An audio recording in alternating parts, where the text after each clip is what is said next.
गुजरात में आज राहुल गांधी की दो रैलियां थी। पहली रैली सूरत में और दूसरी राजकोट में। सूरत के 5 कांकड़ा गांव में राहुल ने आदिवासियों के मुद्दे को उठाया। उन्होंने कहा कि बीजेपी आदिवासियों के साथ अन्याय करती है। ये देश आपका है जो बीजेपी ने आपसे ले लिया है।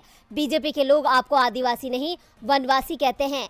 इसका मतलब है कि आप जंगल में रह रहे हैं। वे नहीं चाहते कि आप आगे बढ़ें, आपके बच्चे शहरों में पढ़ें और आगे बढ़ें।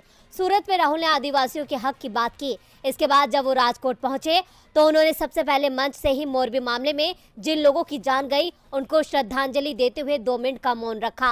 राहुल ने कहा कि मोरबी में जो दोषी हैं उनके खिलाफ सरकार कार्रवाई नहीं कर रही है। राहुल ने किसानों की बात करते हुए कहा कि किसान सवाल पूछते हैं कि राहुल जी एक बात समझ नहीं आती। हिंदुस्तान के 3 से 4 करोड़पति लाखों करोड़ रुपए कर्जा लेते हैं और उनका कर्ज माफ हो जाता है। हमने क्या गलती की है? हम 50,000 का कर्ज लेते हैं, हमारा कर्जा कभी माफ नहीं होता। उनके खिलाफ कोई कार्रवाई नहीं होती, उसे सरकार नॉन परफॉर्मिंग एसेट बता देती है। जबकि किसान अगर कर्जा वापस नहीं देते तो सरकार उसे नॉन परफॉर्मिंग एसेट नहीं बल्कि डिफॉल्टर कहा जाता है। अपने संबोधन में राहुल गांधी ने किसानों के दुख दर्द का जिक्र किया और कहा कि ये सब सुनकर दुख होता है। मोरबी हादसे पर दुख जताते हुए राहुल ने सरकार से सवाल भी किया कि जिन्होंने ये काम किया उनके खिलाफ कोई कार्रवाई नहीं, क्योंकि बीजेपी के साथ उनके अच्छे रिश्ते हैं, इसलिए उनका कुछ नहीं होगा क्या?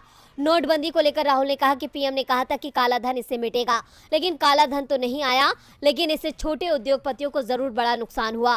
कई उद्योग बंद हो गए। राहुल ने जीएसटी पर सवाल उठाते हुए कहा कि गलत जीएसटी के चलते व्यापारियों को सबसे ज्यादा नुकसान हुआ है। ये सरकार किसान, मजदूर, छोटे व्यापारियों के खिलाफ है। ये सरकार सिर्फ बड़े उद्योगपतियों का रास्ता साफ कर रही है। कांग्रेस की मजबूती का डर अब बीजेपी को दिखाई देने लगा है। पीएम मोदी की रैलियों की संख्या बढ़ा दी गई है। किसी राज्य में शायद ही ऐसा कभी हुआ होगा जब प्रधानमंत्री लगातार 3 दिन तक चुनावी रैलियां करते दिखे, लेकिन ये गुजरात में दिख रहा है। पीएम 3 दिन से यहां लगातार चुनाव प्रचार कर रहे हैं। साफ है, मुकाबला बेहद कड़ा हो चुका है और बीजेपी पीएम के गृह राज्य में हार मानने को तैयार नहीं है। इसलिए पीएम ने यहां पूरी ताकत झोंक दी है। पीएम अपनी सरकार के काम कम और कांग्रेस की नाकामियों को ज्यादा बता रहे हैं। और अब तो पीएम ने गुजरात में हर बार की तरह इमोशनल कार्ड भी खेल दिया है। पीएम मोदी ने कांग्रेस के मधुसूदन मिस्त्री की औकात वाले बयान को भुनाने की कोशिश तेज कर दी है।